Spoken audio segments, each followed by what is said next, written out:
Salute compagna di viaggio, or greetings, fellow travelers. It's Kevin.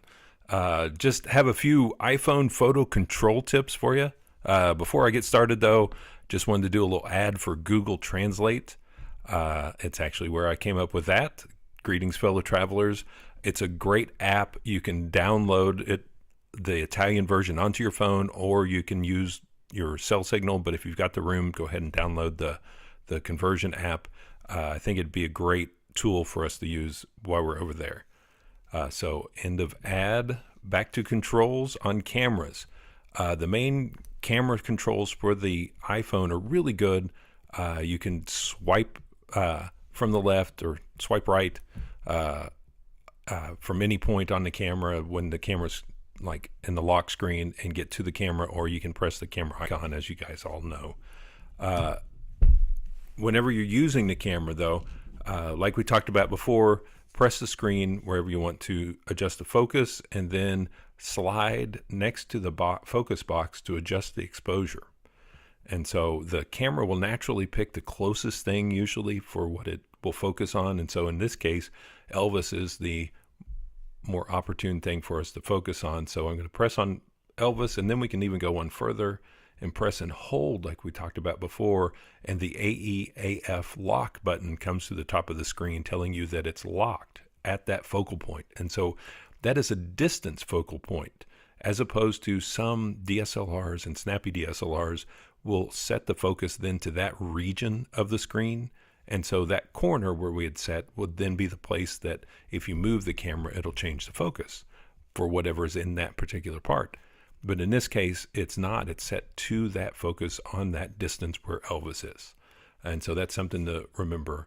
Also, you can adjust your brightness or your exposure, rather, and it will keep that exposure from what you set it on that location. To clear this, you just press somewhere else on the screen, and then it will change the focus to that.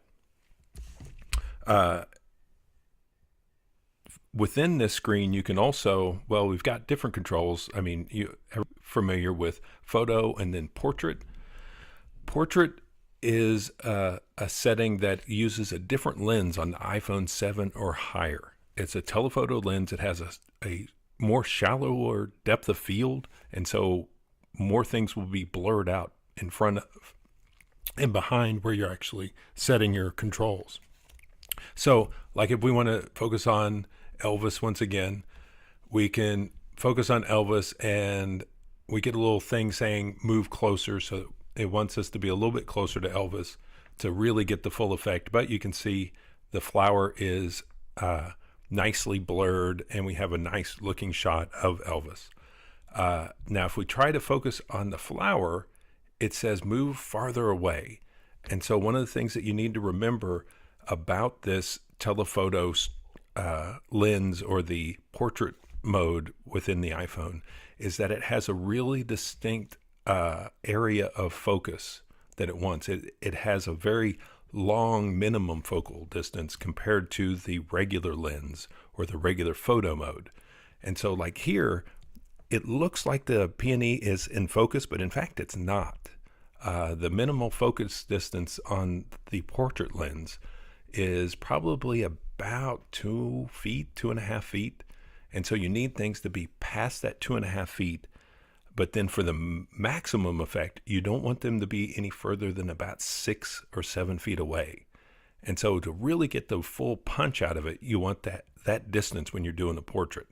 And then you'll get the really cool shallow depth of field, the blurred background, the really sharp focus on the individual.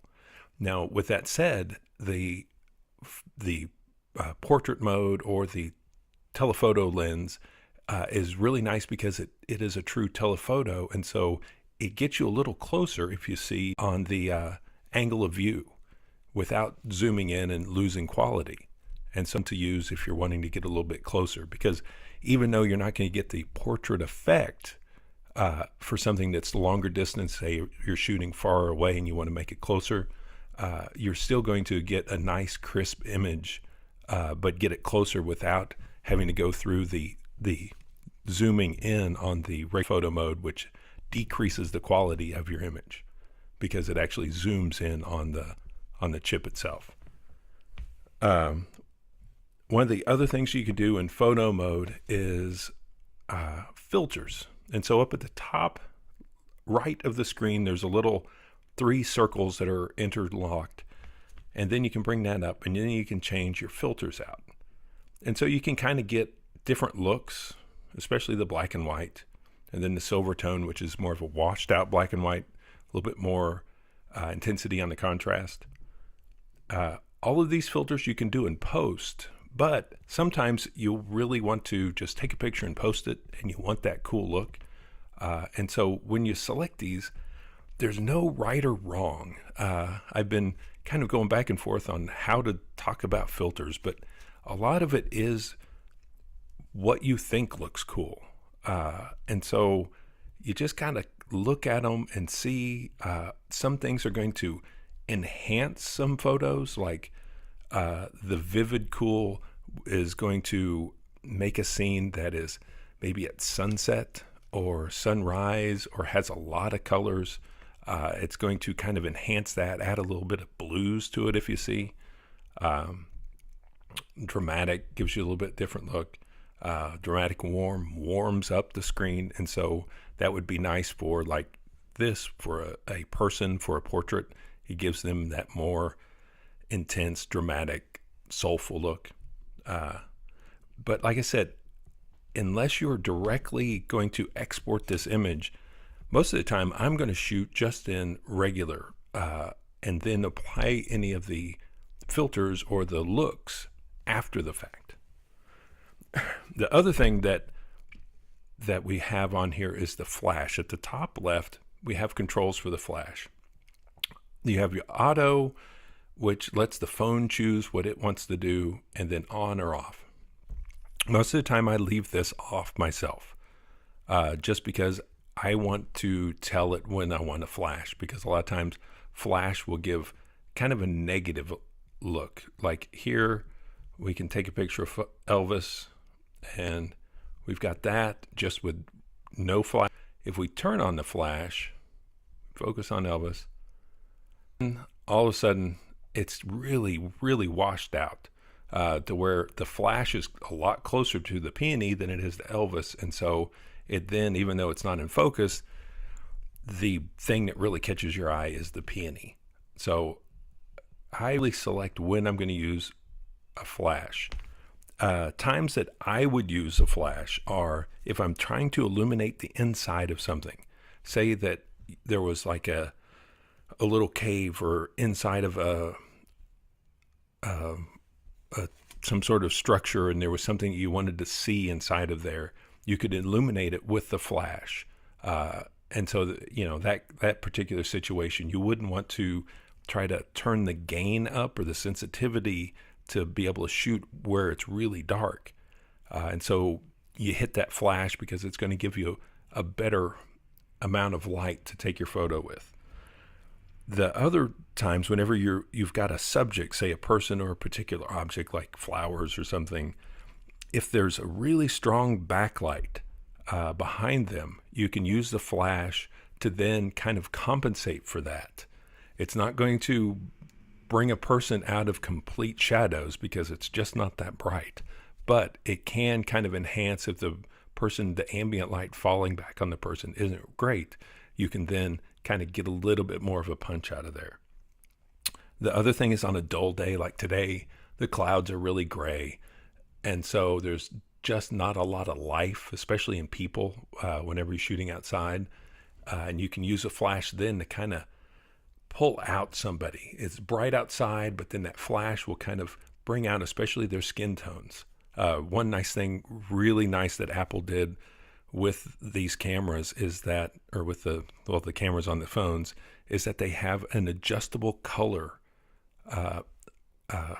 flash on them. And so it will adjust the color of the flash that it uses to meet the situation. So you're not going to have really strong, because sometimes if you have the mostly daylight and then you throw like a warm flash, sometimes the person will look a little bit orange or green, even if it's the wrong color flash.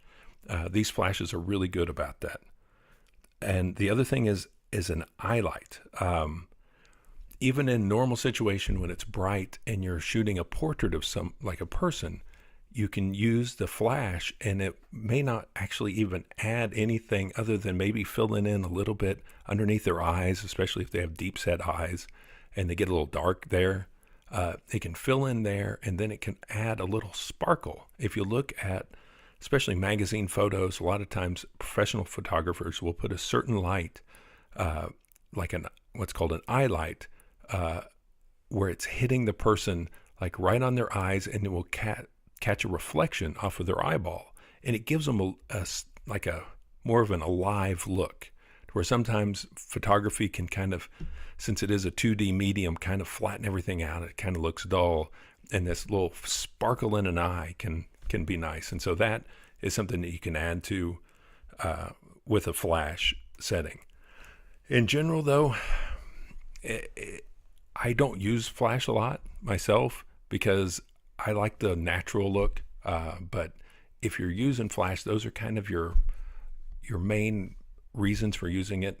If you're using it in a darkened area, like on a person, the upside is that you can illuminate that person. The downside is that then all of the light is coming from one place, your flash, and it's going to flatten the person. And then all of the background will more than likely be darkened.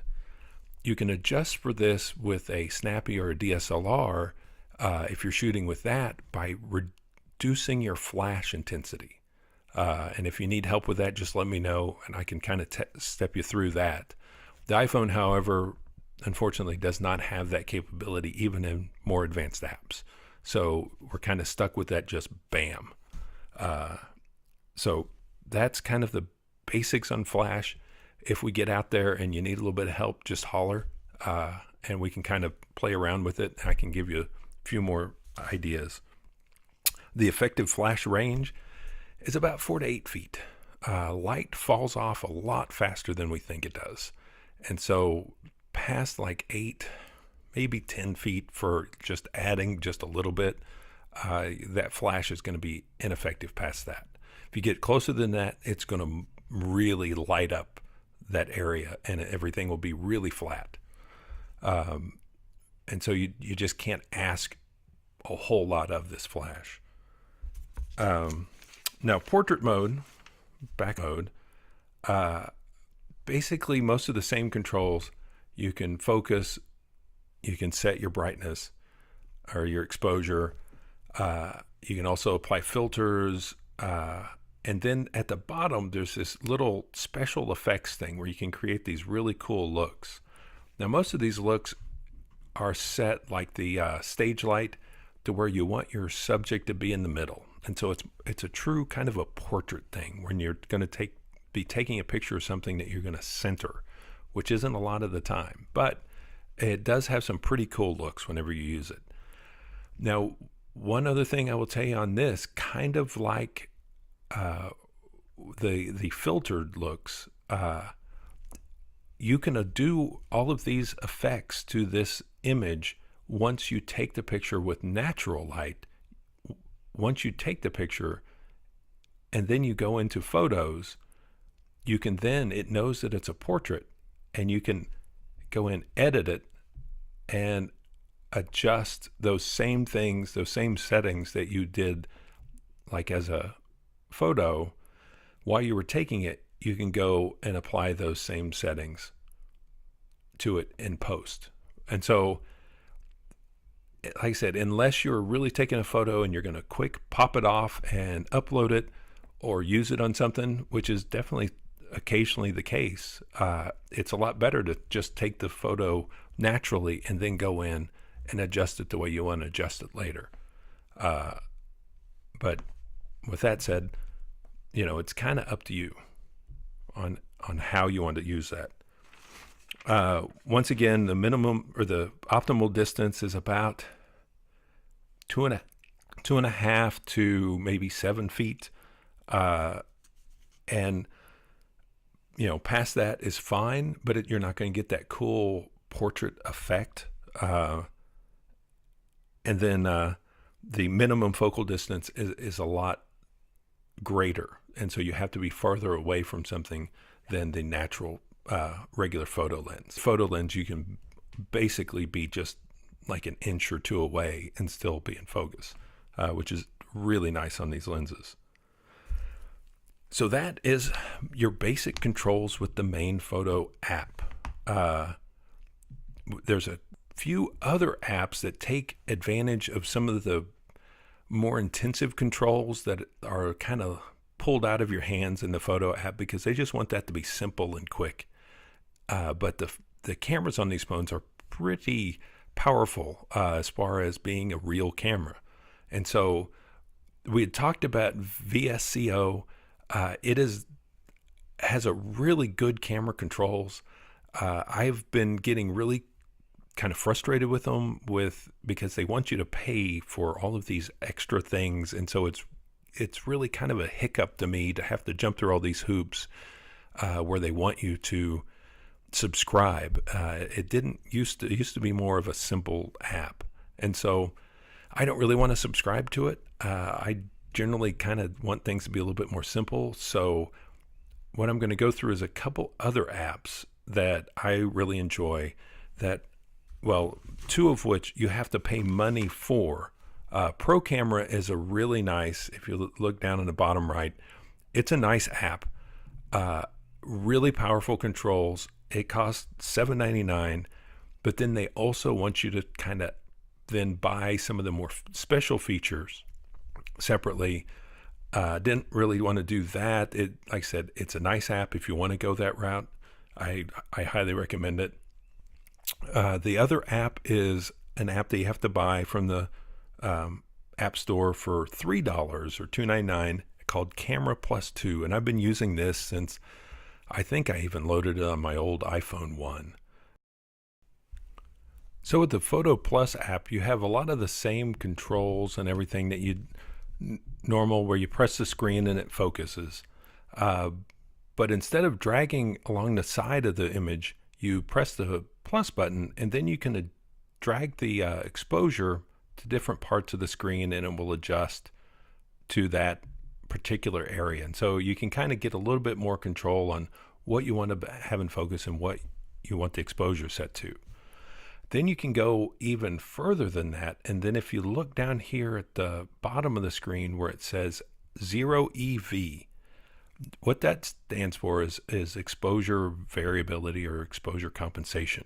And so what you can do here is that you can kind of, if your subject is a little bit darker than normal, you can actually kind of enhance it.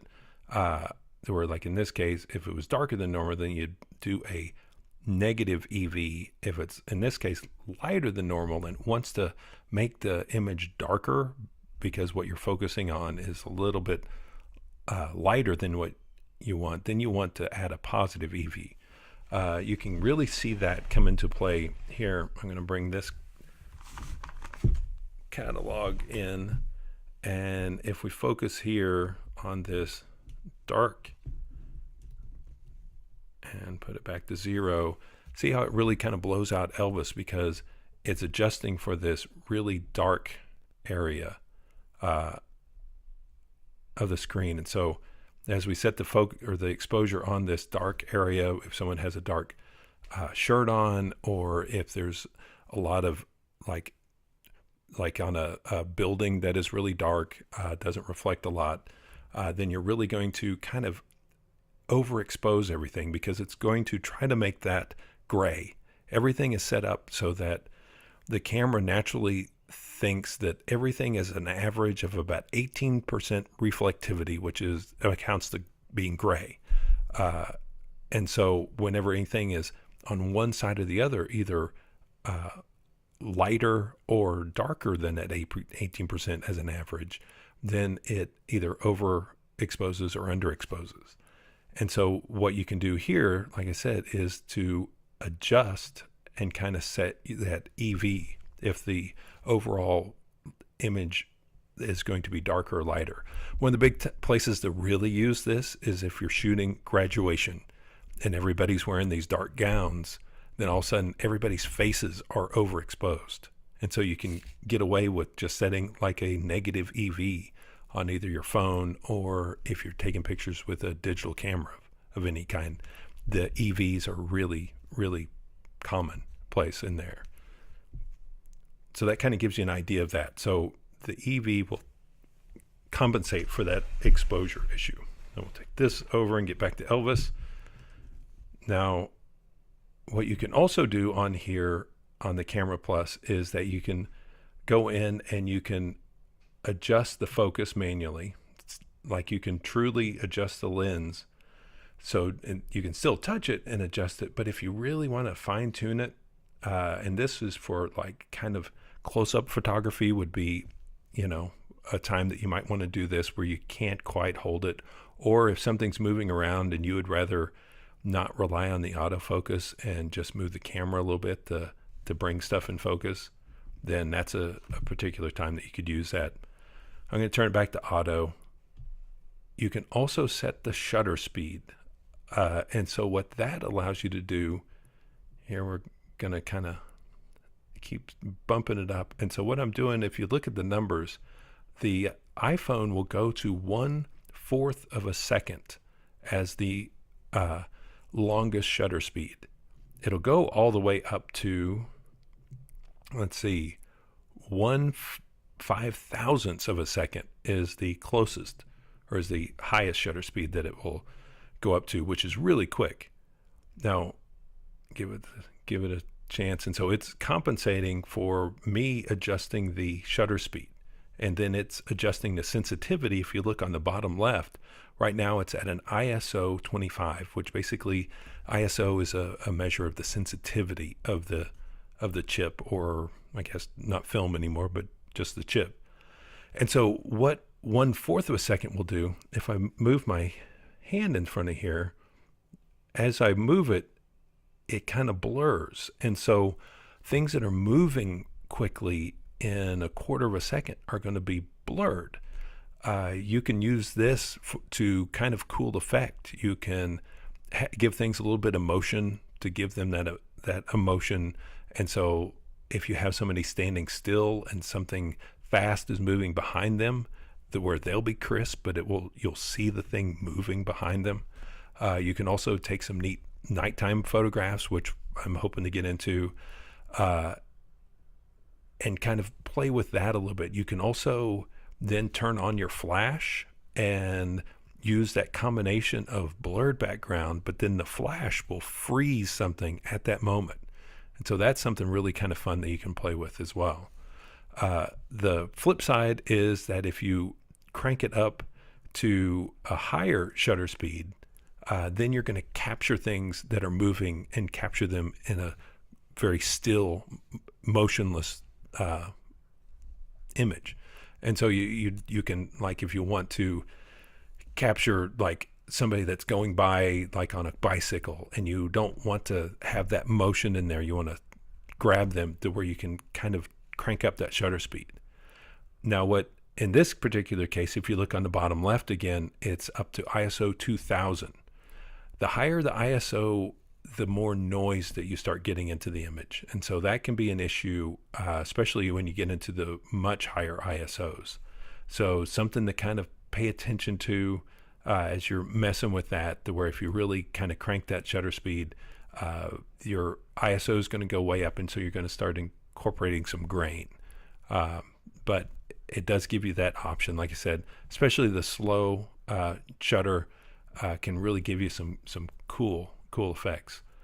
Now the final control, and let me turn that back to auto, and then white balance allows you to tell the camera what color everything is. Sometimes if a particular image is full of one type of color or in a certain cast or mostly in the shadows, sometimes the camera can't quite pick it up, and so it will give it its best guess, which sometimes isn't great.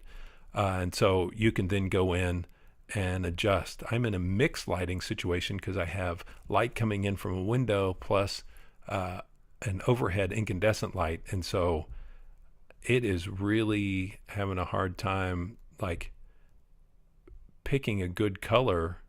There, incandescent looks pretty good. There's a little bit of blue on Elvis as he's getting a little bit more of a wash. But you can go through and pick the light. Like I said, you can use this to an effect. Most of the time, the camera's going to be pretty good at white balance, but this gives you a pretty good way that you can adjust that. Another app that I'll show you will allow you to point the camera at a neutral, like a gray or a black background, and it will adjust the color from there, and that will really give you a nice white balance. So this is Camera Plus. It's got even more. It's got some presets for things so that you can do macro photography, RAW. You can shoot RAW, which gives you a really large file format, but it gives you the best quality that you, if you wanted to blow something up or take a very large photo in print. You can do a portrait action to where that way it will adjust and keep your shutter speed fast, like I was saying, like if you're shooting like sports or something. And you can go to slow shutter mode, which would be for nighttime photography. So all these are built in. It's a $3 app. It'll do some other things as well, but that kind of gives you the idea of some of the stuff on that one. And like I said, I've used it for a long time, and I'd recommend, if you're wanting to do it, it's a nice one button and you're in app. One other app real quick that I will show you is Lightroom. And Lightroom is mostly free. It's from Adobe, and they've got a camera to where it's a two button, what I call a two button, to where you have to go into Lightroom and then you go to the camera at the bottom right of the screen. And then this will take you into a camera, very similar controls like you would see. What it will do is that there's like normal auto mode, which is just kind of like the iPhone. You have your flash, which for some reason this is on. I'm going to turn it off. But you can adjust, even in the auto mode, you can adjust and change your file format to like a JPEG to make it a little bit smaller. It defaults to a DNG, which is a decent size file. You can also do things like change your aspect ratio. You can turn on grids.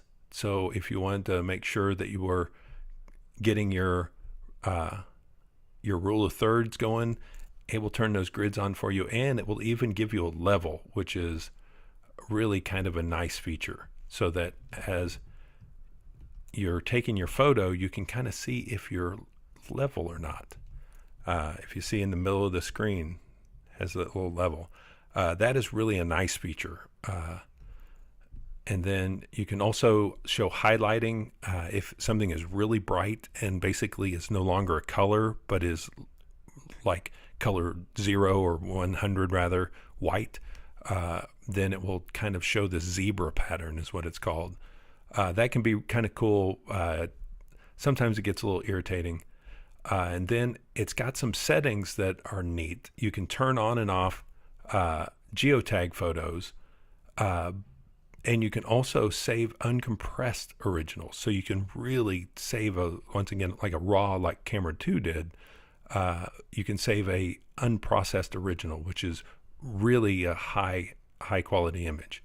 And you can also turn on a thing that turns on max screen brightness, which, how many times have you gone to the camera and you have your brightness turned down because you're not wanting to waste battery, or you like it that way, and then you're trying to take a photo and you can't see it in the daylight. This will make it where whenever you're using the photo, it turns your brightness up full. And that's really a nice feature that's on this app. And then you can quickly go between the telephoto and the wide angle lens, which they don't call it, like portrait, they just say it like it is, telephoto or wide. You have similar kind of filters where you can apply those as you're shooting. And then you can change to professional and high dynamic range. First, want to do high dynamic range. High dynamic range, or HDR, will take multiple photos of the same thing. When you're in regular photo mode, it will do it automatically. Where like the Lightroom version of it, you have to tell it to do it, and it does a little bit better job. And so what HDR will do is that it takes multiple photos at different exposure settings, and then it will blend them together. And so that way, if something like it has really bright parts of the screen and really dark parts, it will adjust for that and kind of make the parts that look better whenever it's at a higher exposure, it'll use those, and parts that look better in a lower exposure, it uses those, and it combines the image. And images look really crisp and really like impossibly exposed. These can be really nice shots for anything that is out in the sun with a large sunny sky or the water. HDR photos look great in that. Or cityscapes, nighttime images look really good in that. So you have all of your same controls that we're used to: exposure, white balance. You can adjust the focus on this, and you can do HDR in telephoto or wide angle mode. And so the HDR is something that kind of experiment with. Like I said, your photo app will do it automatically, but you can do a little bit more with this one to actually control it, and the Lightroom does a better HDR. Then there's Pro Mode, which is kind of right back to Camera Plus, to where you can adjust your exposure, you can adjust your shutter speed, your ISO you have control over, and that's something you don't have control over in the Photo app or the Photo Plus app. So that's something that this will do that the others can't. And then white balance and focus. And so you can go in and actually really control, just like a manual camera, the lens on your phone with this application.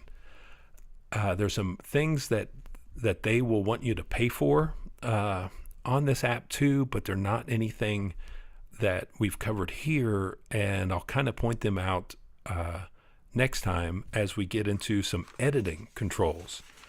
And so that kind of goes through a lot of the basics of the iPhone controls for the photo. Like I said, I've thrown a lot at you. Any questions that you have, just let me know. And tomorrow we're going to go over some editing of the photos, to where you can really kind of enhance your photo, is to kind of tweak it a little bit, because the camera, as it captures an image, captures what it can at the time, and sometimes it kind of defaults to something that is better to get the image, and not necessarily as vibrant of an image as you might want to share or portray. So thanks for joining in, and tomorrow we'll go over some of the editing apps. Thanks a lot. Ciao.